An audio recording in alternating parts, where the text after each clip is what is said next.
I thank the chairman and the ranking member for holding these hearings and allowing me to join. It's estimated that 1,500 Stanford victims live in Louisiana with more than $500 million in assets lost. But an asset lost is kind of a nice way of saying a human tragedy. The typical person in my district worked in a petrochemical plant, saved a lifetime so their kids could go to college and have a better life. They paid their mortgage, and then they sacrificed a little extra so that after retirement they could live independently. That said, after they retired, they took their savings, put it with Stanford, and poof, it's gone. A lifetime of work, not there. Now, you can imagine how they feel, particularly when the IG report looked at the SEC and found that as early as 1997, there were indications that something was wrong. Double-digit returns on these CDCs could not be possible, it was said. But it wasn't pursued.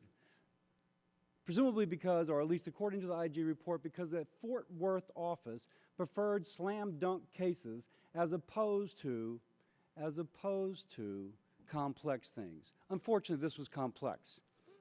Unfortunately for my victims in my district. But their level of victimization doesn't stop there. It is perceived that the court-appointed receiver was more interested in billable hours than in pursuing the best interest of those. And lastly, there's one more level of victimization. They don't qualify for SIPC, supposedly because they were given CDs which had a value. But the value of that CD was fictitious. Now, we cannot make these people whole most of the time, but about 80% of them, at least not all of them, about 80% of them were teachers, petrochemical workers, blue-collar folks that did it right. Planning for independence. What we can do is extend the SIPC coverage to allow them to have a second chance at that which they worked a lifetime for. With that, I ask for unanimous consent to enter these reports from my constituents on their personal fraud, and I yield back. Thank you. Thank you, Mr. Chairman. The goal of my office has been to ensure an effective, transparent, compassionate response. Frankly, it seems as if all three have failed. And not to point fingers, because none of you are involved. Again, Mr. Kotz, if anyone else is supposed to be made as a saint, so shall you. Because the only transparency has come from your office. For example, my office, as well as 8 or 9 other members of Congress, Senate, and bipartisan, bicameral, requested the chance to look at an unredacted copy of the IG's report. Now, some of the redactions seem to pertain to someone's name, but others are just redacted. I have no clue what's behind there. We sent that letter some time ago, never received a response. Asking committee staff, an unredacted report has not been sent nor made available. Why can't we get a chance to look at an unredacted report? Congressman Canley, I don't know the answer to that. I don't know whether or not there are Privacy Act restrictions that come into play. I'm willing to look at it in a room without windows, with you standing behind my back to make sure that I don't take notes. But as I try and ensure a transparent response to people for whom transparency has been totally lacking, except for Mr. Kotz, why not? I don't know. I'll find the answer out for you, Congressman. My understanding is that a lot of the redactions have to do with maybe about ongoing investigations or other sensitive matters, but I will get back to you with a response. Sounds great. FINRA apparently, or your predecessor, in September of 2003, sent a letter to SEC suggesting that this may not be on the up and up. Mr. Ketchum, who did FINRA, your predecessor, send it to the Fort Worth office, or did they send it to the DC office? Because it seems like, if you will, blame's being put on the gentleman who was in charge at Fort Worth, and again, the lack of transparency has made me a little bit concerned.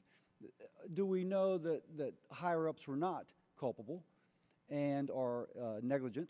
And so I'm asking, that report sent in September of 2003, to whom did that go? The communications between the SEC and FINRA were done at the Dallas and Fort Worth offices. I think actually the letter you're referring to, or at least the primary letter you're referring to, was a letter from the Dallas-Fort Worth SEC office to FINRA providing a partial referral to the thing. But no, part of the problem, I think, on both of our sides was an absence of escalation. It stayed at the 2 offices. Okay. Now, one of you, maybe Mr. Conley, I understand that SIPC will cover Madoff because the stock transactions were fictitious, but the underlying value of the CDs was fictitious. So why does the fictitious nature of the stock transaction of Madoff qualify for SIPC coverage, but the fictitious value of the CDs does not? Congressman, this is one of the questions that the Commission is now looking at. The victims in this case, through the Stanford Victims Coalition, have made the argument to the Commission.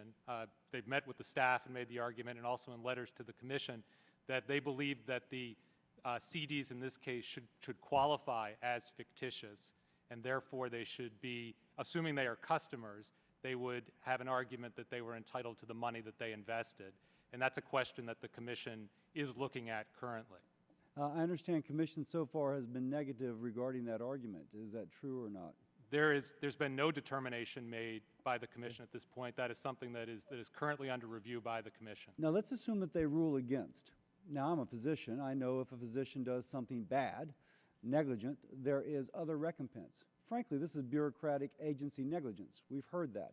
Will there be another, or is there sovereign immunity, or will there be civil cases allowed against SEC for, frankly, totally failing their responsibility?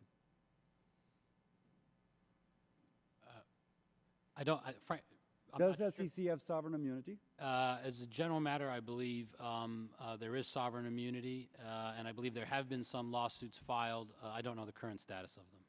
Can you all let us know that? Certainly, Congress. Let's see. Also, with the receiver. Now, I actually know some of those broker-dealers.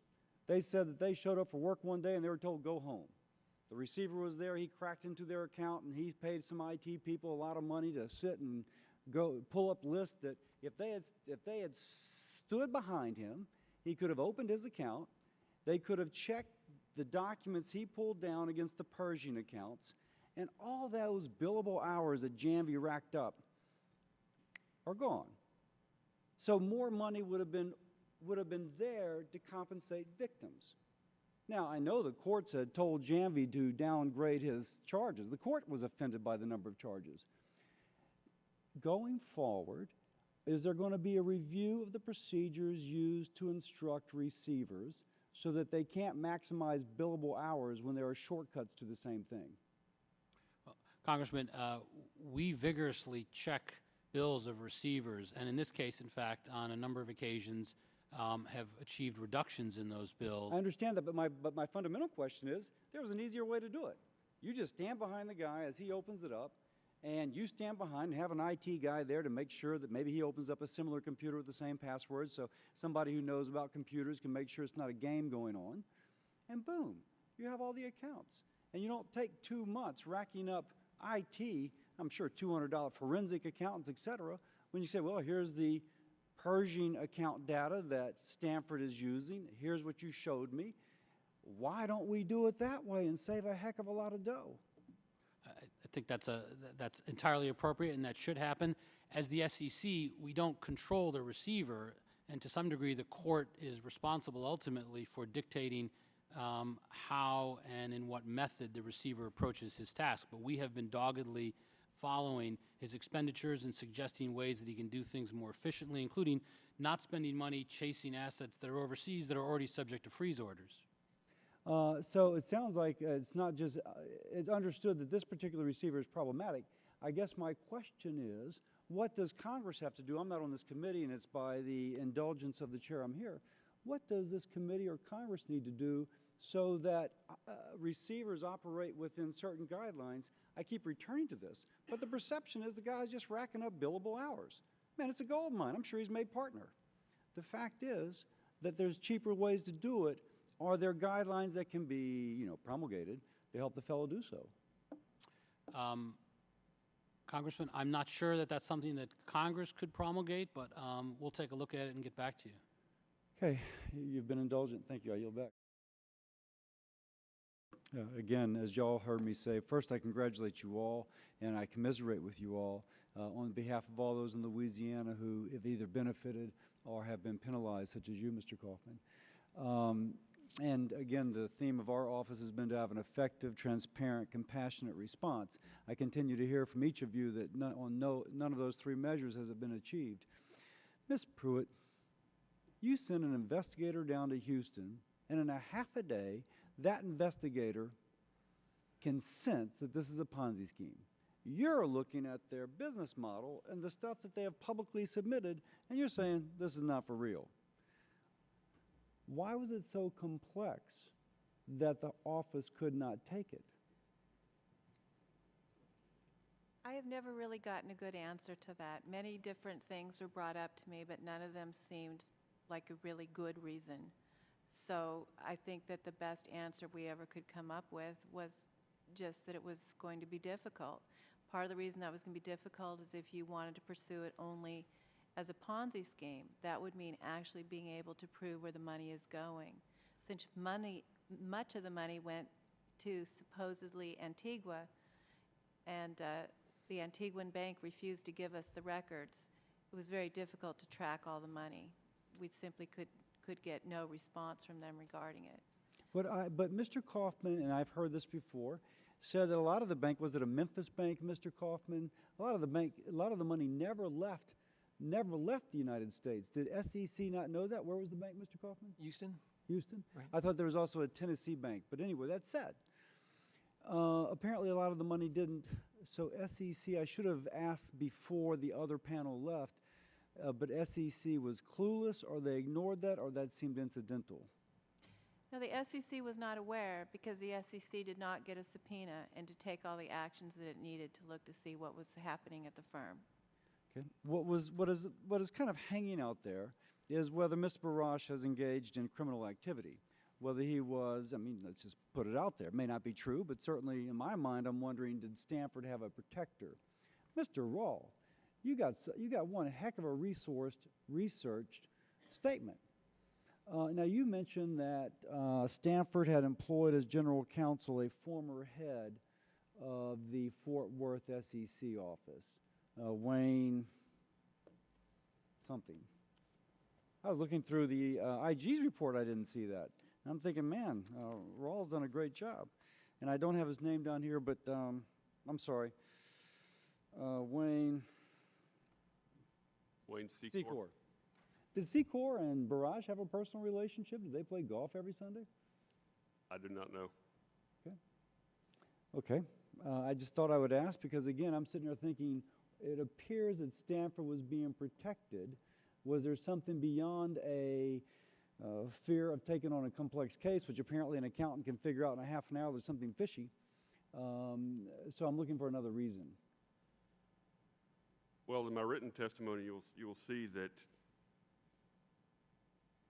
at the latest days, even weeks before the SEC filed suit, they had problems. Their problem was jurisdiction over a bank in Antigua.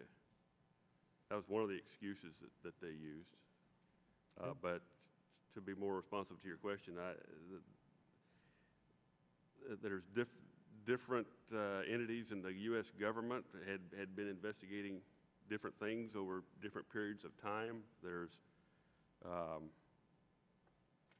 lot of questions as to what might be being covered up. Okay, and I don't mean to interrupt, but I just have I don't have much time, so I'm gonna again, I have such admiration for you.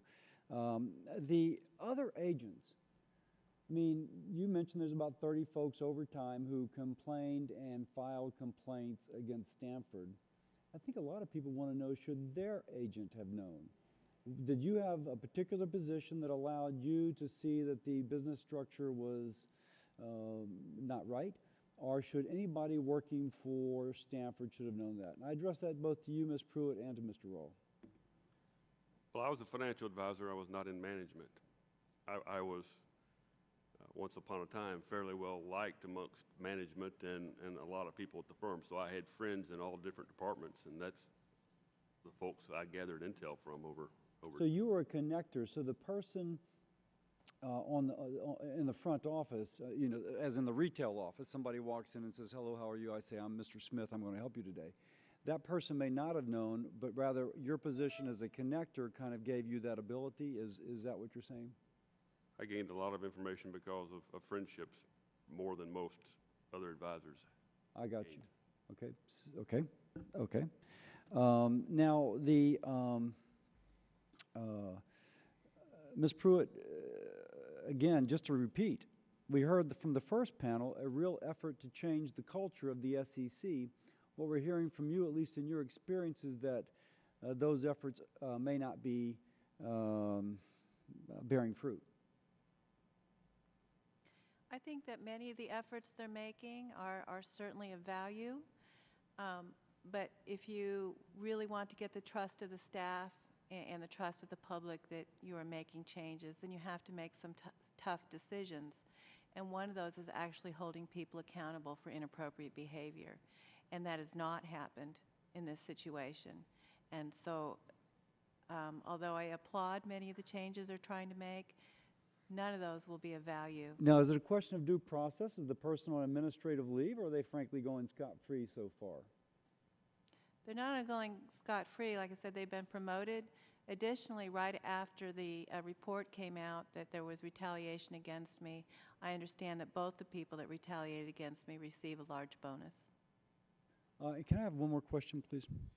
Mr. Kaufman, now I mentioned to the first panel, now you're not an attorney, but you're obviously a smart man.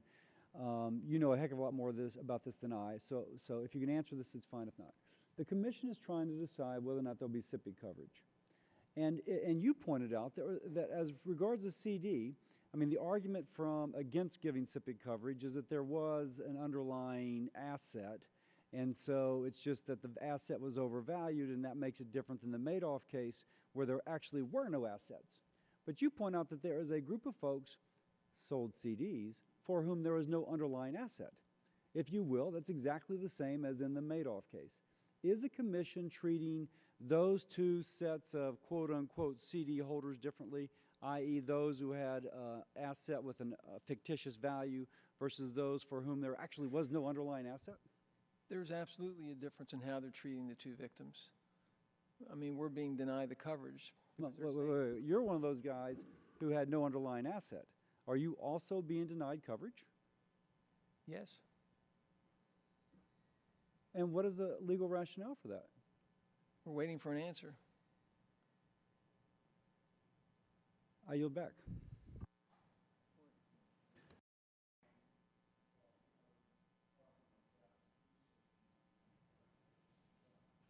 While I was talking, my staff was researching something and just handed this to me, and I just want to speak with you. This says that you testified at one point. Let me see, I'm going to read this. This is from a blog. You know, and blogs are a little bit, you know, they may be true, they may not be true. Kind of like Democratic Party press releases. This says that the first referral by an SEC examiner was sent to Barash in 1998. According to the testimony of Julie Pruitt, who helped author the request, Barash declined to investigate after discussing the matter with Stanford's legal counsel at the time, former SEC Fort Worth District Administrator Wayne Secor. Is that true, or? I asked Mr. Barish in I think it was the summer of 2009, why he had never pursued the case, because it was never clear to me. And he told me it was that Wayne Secor, who was representing Stanford at the time, had told him that there was nothing there. I did not see that in the IG report. Now, I'm not criticizing the IG report. It is in the IG report. It is in the IG report, so I just missed that. Okay, well, thank you again.